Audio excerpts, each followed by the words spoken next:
everybody, and welcome back to a new episode where we learn's good. We play our game in our own changed setting and universe of Waterdeep, now called Waterdale, with new elements of the Industrial Revolution. Of course, our key feature remains a long-lost treasure. Last episode, we discovered that Clarice broke free from the prison. She is now tormenting the group, trying to get to Edmund first and later Fletch to join our group. She wants her revenge on Averai and Arthur. But, without further ado, let's all scoot into the paths of a new adventure. The first rays of sunlight filter through the heavy curtains, casting a soft golden hue across the room where Edmund is still deep in slumber. The house is quiet, save for the gentle clinking of glassware and the occasional bubbling sound coming from the room where Fletch is brewing potions for work. The scent of bitter herbs and acrid fumes waft through the air, mingling with the faint smell of breakfast. Something simple, perhaps porridge or a few slices of hard bread and cheese prepared by whoever was up first. In the dimly lit study, Averai and Arthur sit across from each other, quills scratching against the parchment as they write a letter with the aid of a magic messenger. The letter is addressed to Volo.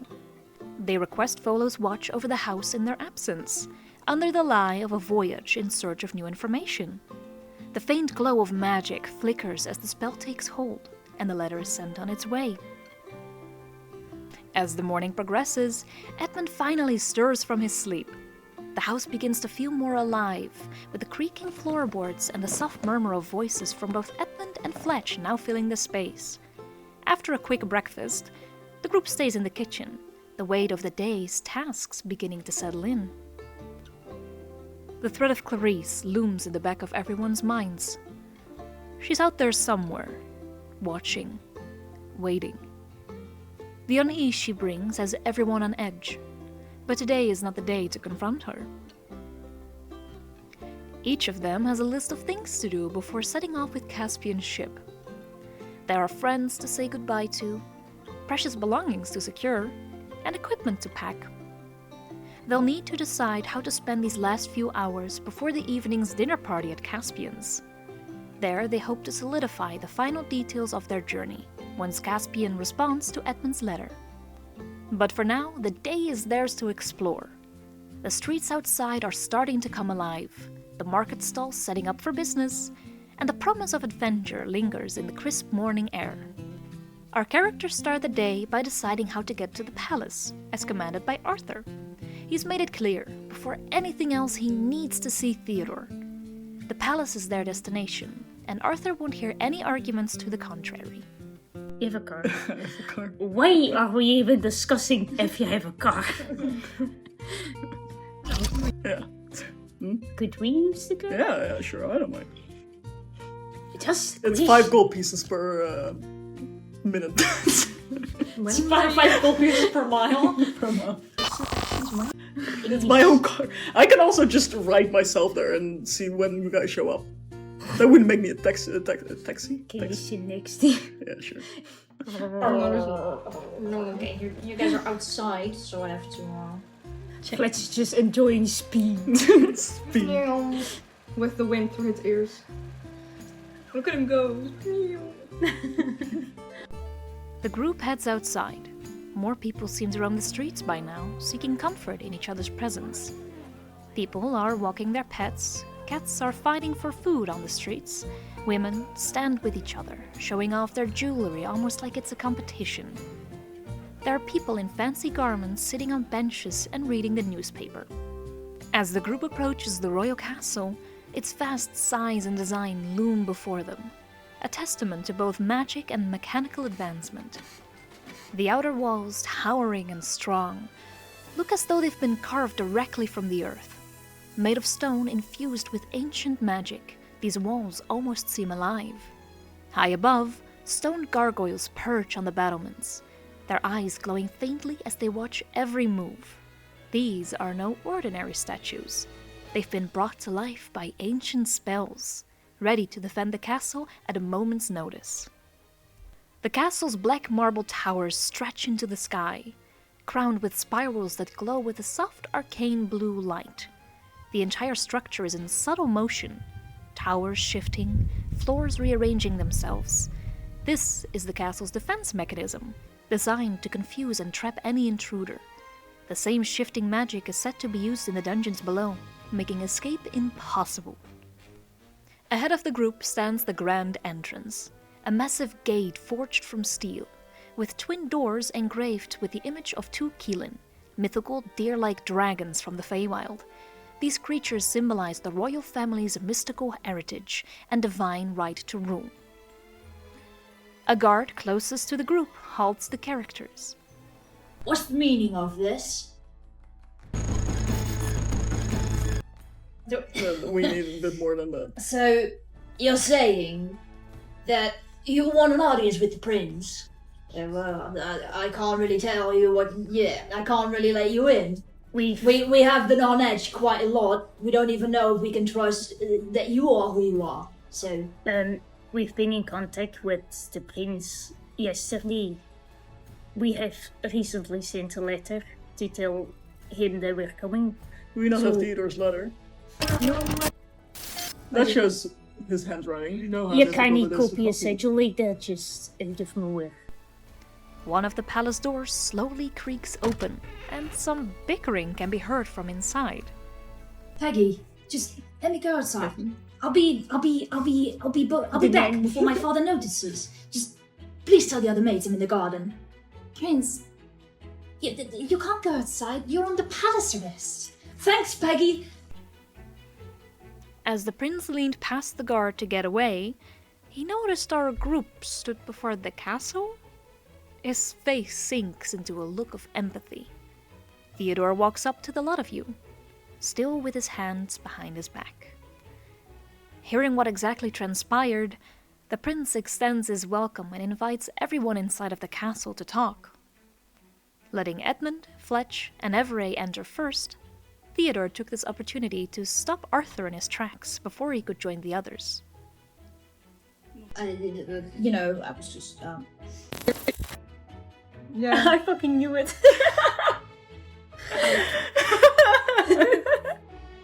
I fucking knew it. I was just, They just Off. appear. I was just off to kind of deliver these to you. I there you go. Oh my god, how many... Wanting to court you for a while. I've been trying to court you for a while, so. Well, then I'm glad to be the first to give you flowers. Kind of pathetic if you ask me. That would be You guys seem like you need a moment, so we'll just wait next door. Yeah. Good. You're welcome. Get in there, chap. Then I will leave the room. Get in there, With Fletch, Edmund, and Averai being taken to a different room for some tea and biscuits, Arthur and Theodore are left by themselves. Averai has taken her seat with a nice hot steaming cup of tea. However, when we return to Arthur and Theodore in the distance, a door is just slightly ajar with two heads peeking through, very inconspicuously. What does Arthur think about the flowers, huh? No, what does he what think? does What does he think? What do you think about the flowers? I forgot words. He's flustered. That's the word. Aww. He's like, "Not, you're embarrassing me in front of my friends, dude." They kind of call me the F slur. Aww. Vagina.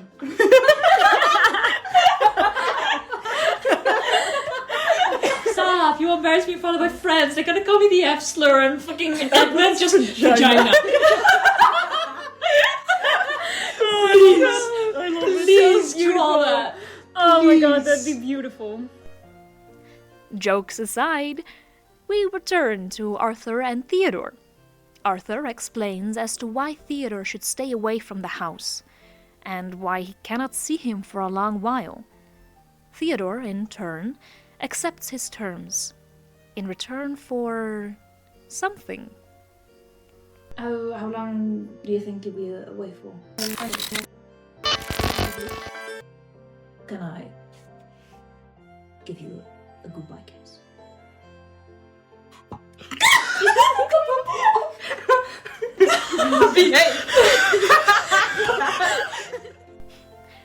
After some laughter, Arthur gives his answer. Only if you're comfortable with that, of course. Mama. Theodore doesn't reply with words. Instead, he steps even closer, his free hand gently holding Arthur's cheek. The scientist leans into the touch, as if to commit the feeling to memory. Then, Theodore leans his head down and presses a soft, lingering kiss to Arthur's lips. It's a kiss filled with all the things left unsaid. I must admit, it's kind of my first kiss. It's nice to be kind of each other's first. Yeah, I'm glad. Sweet. But I shall wait for a second one until you return. Leaving the confines of the palace, back on the street and walking to Edmund's car, Arthur is not spared by the others for even a second. So, was it an interesting conversation, or... You're awfully You really doesn't quiet. want to talk about it. Oh, sensitive. Protective. Doesn't want to talk about it. That's certainly interesting. You know, it's very important we tell each other everything. Yeah, I remember You him know. saying those words. Exactly. Given that we're friends, you know, we need to know everything. You're quite flustered. To even think about, what you're doing with another person, if that's the first thing he's thinking about, and he's changing that to me, that means something happened. Analyze. Yeah. On the road back to their house, the ride was quiet and tense. The characters all within their own bubbles of thoughts. Because, after all, perhaps a visit to the ship was now on the agenda, in case there was mail back at home. So, a tense ride, if only it wasn't for a fun moment here and there.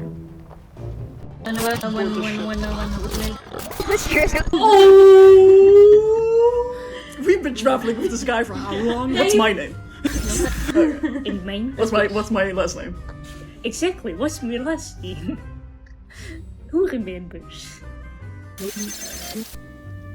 Once back home, they find a raven on their mailbox. A shadow raven, with a scroll in its claw.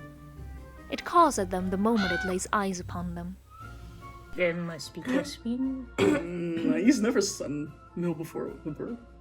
It just acknowledged you, so that's why it's like. So it's just a magic Okay, so- messenger again. Yeah. Who's gonna get the letter? I'll I'll get do it. it. Okay, can you roll animal handling for me? With a 13, the raven disappears in a flight to the sky, evaporating in a magic particle show. In its flight, the bird dropped the scroll to fall to the ground, conveniently before Fletch's feet. The scroll was a confirmed message about the group's terms and conditions. Caspian agrees, and once more extends his invitation to a ship in order to introduce each character to his crew and all the rooms present on the ship. Guys, it's a letter back from Caspian. Oh, He basically says that he wants to meet up for dinner to discuss the agreements and to just see how to go on from there and see what kind of rooms we could get on the ship and get ready. I guess we'll go out to dinner tonight then. well, we didn't really agree that we're leaving. No, not yet. We have to discuss what we're going to do next. But we can't leave here until tomorrow anyway, because we still need to get the weapons. We'll probably make arrangements tonight. The group decides to summon a carriage, rather than park a fancy car in a lesser part of Waterdale. Not previously disclosed, I have realized I lacked on describing a vital detail between Elder District and Squalor's End. Going from one place to another takes effort. After all, the border is patrolled heavily by guards of the palace. One from Elder District is, of course, at risk when entering a place such as Squalor's End. and Squalor's End is prohibited from entering Eldor. So, with a carriage and an approval, as well as a certificate that the Skillbent Sigil is working under the name of Volothamp Gadarm, our group heads to the other part of town. During the carriage ride, Edmund suggests coming up with a plan B, in case things do not go as planned. In case a fight breaks out, Fletch suggests using one of his poisons, a paralyzing poison. It's similar to a gas bomb, but whenever the gas is inhaled, it instead causes the victim to become paralyzed. To not be affected themselves, Fletch carries an antidote. Activated carbon works against most poisons. Fletch carries this within his locket at all times. Furthermore, he explains how he's the only person within the group who can take this antidote ahead of time, to not get paralyzed when the poison is used. He would then be able to help the others. When taking this antidote, your pupils dilate. This is such an odd, strange sight that anyone would recognize something is afoot. Well, except for Fletch. With Fletch's dark eyes, no one would see the effects of the antidote. The discussions for a plan B took up most of their time. The group was now coming up to the docks, the draw plank in sight. The ship looks just as grand as last time they were on it. But this time they weren't met with hostility, but rather hospitality. Caspian stood in front of the entrance to the docked pirate ship. And welcome back to the ship. On much more friendlier terms, I'm still sorry about my little kobold friend. But come, let me lead you to our dining area. Before dinner, we shall discuss what will happen with both crews, introduce one another, and have a lovely dinner afterwards, of course. After dinner, I shall show you all the available rooms, and you can have your pick. Does that sound fair? Caspian spoke with pride and friendliness as he walked with everyone to the dining area. For a pirate ship, the dining area looked rather fancy, the table outstretched and decorated with silver plates, utensils, and cups. Caspian's crew already seemed to be sitting at the table. They braced themselves for whatever was to come. Let's see. It's only fair that we introduce ourselves. So, you have met my, smaller kobold friend. This is Tori. And, Tori's a bit of a weapons specialist, I'd call her. But she does tend to get mischievous, a little prank, here and there. I've already told her to behave, but I can't promise that I won't do anything. Sorry. I'll try to behave, but can't promise. And then we have Hera. She's a golden dragonborn. I kind of like stay in the crow's nest. I'm a spotter, I guess you could call me. From someone who's not from a ship, what's a spot? Basically, the person with the binoculars or the telescope, thanks. With like binoculars or telescope, and we spot whenever there's land. The one who stays up in the And the crow's nest. Oh. Alright, let's see. There's Kali. That's our woodland elf, and he's stubborn, you could call him. I work the best with swords, so if anyone needs sparring, if anyone needs sparring, you can come to me.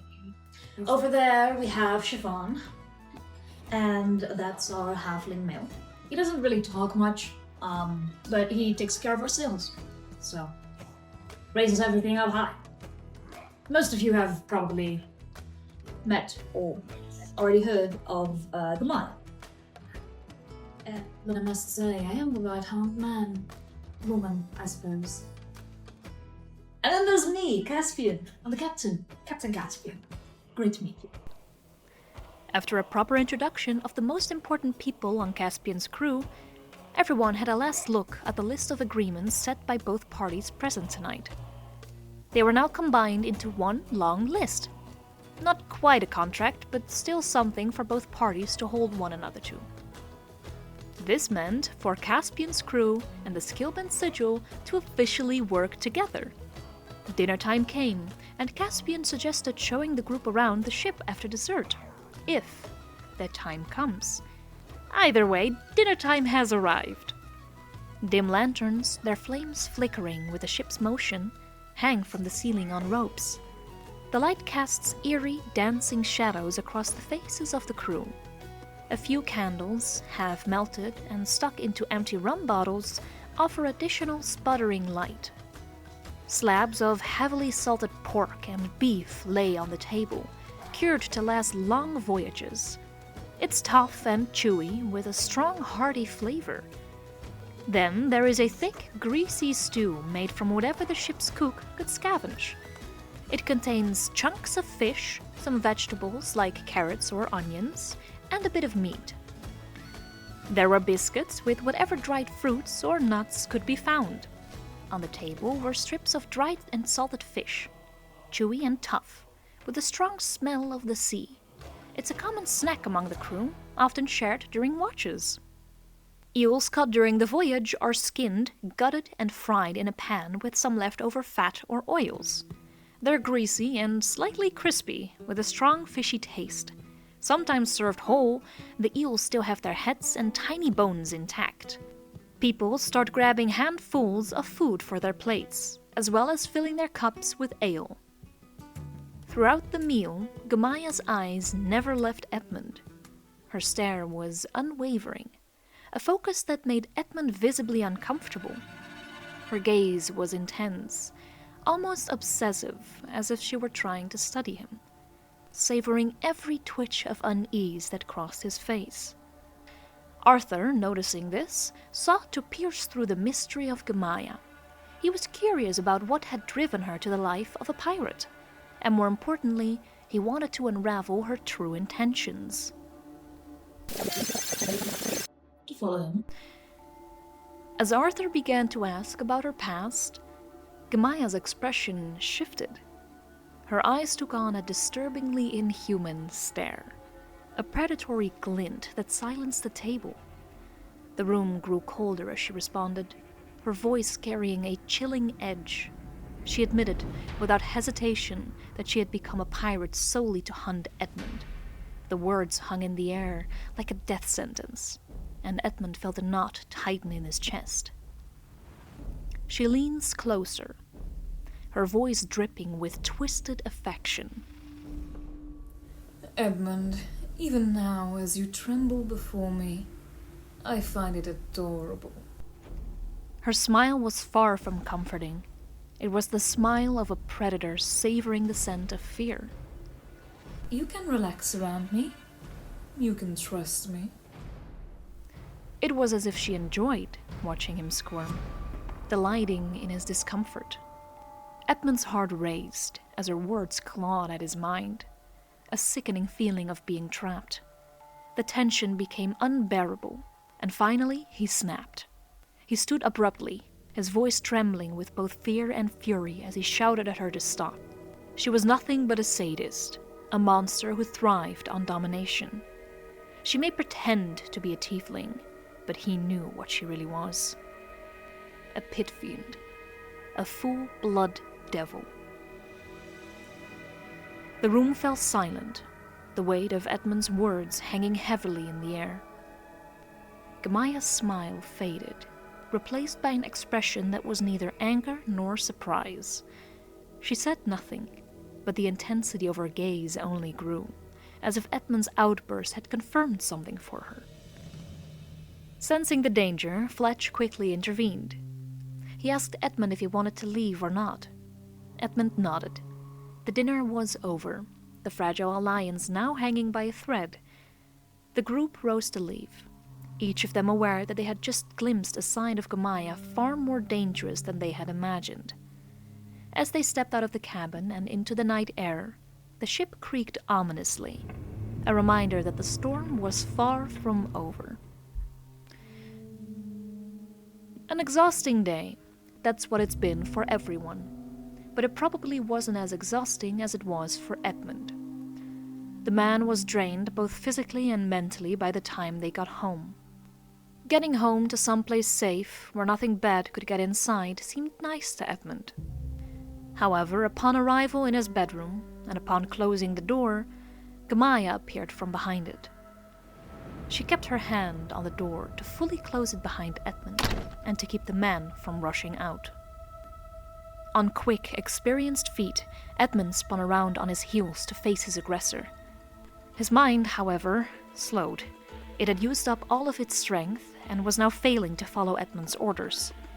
As his eyes settled on Gamaya's, and his expression spoke of his recognition of who was before him, a hand dove down to reveal his temporary pistol replacement. What was that? On the ship? Why did you tell them I'm a devil? I'm not spreading around every little detail you're not telling them either. Now they will fear me. What? No, get the fuck out of my room. You cannot show up unannounced.